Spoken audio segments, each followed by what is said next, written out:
بسم اللہ الرحمن الرحیم۔ آپ دیکھ رہے ہیں اسلامک ورلڈ ود عائشہ۔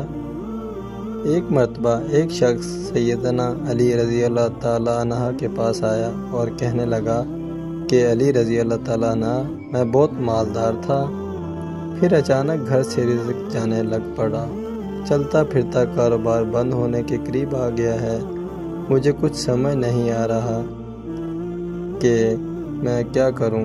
جس کام میں ہاتھ ڈالتا ہوں وہ بند ہو جاتا ہے، اگر سونے کو بھی ہاتھ ڈالتا ہوں تو وہ مٹی بن جاتا ہے۔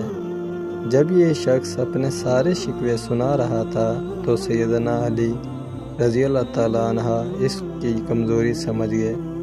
فرمایا، اے شخص، تو اپنے گناہوں کو ترک کرنا شروع کر دے۔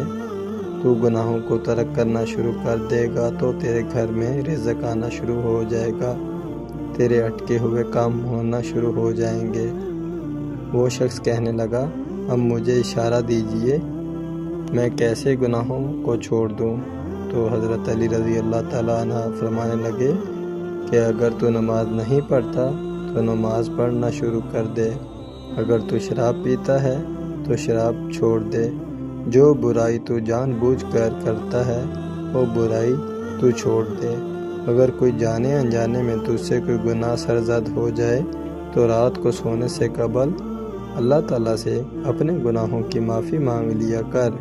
یہ کام تو کرے گا تو تیرے اٹکے ہوئے کام بھی ہونا شروع ہو جائیں گے۔ بیان کیا جاتا ہے کہ جب اس شخص نے ان باتوں پر عمل کرنا شروع کیا تو اللہ تعالیٰ نے اس کے بگڑے کام سنوارنا شروع کر دیے۔ اللہ پاک اس واقعے سے سبق حاصل کر کا عمل کی توفیق عطا فرمائے، آمین۔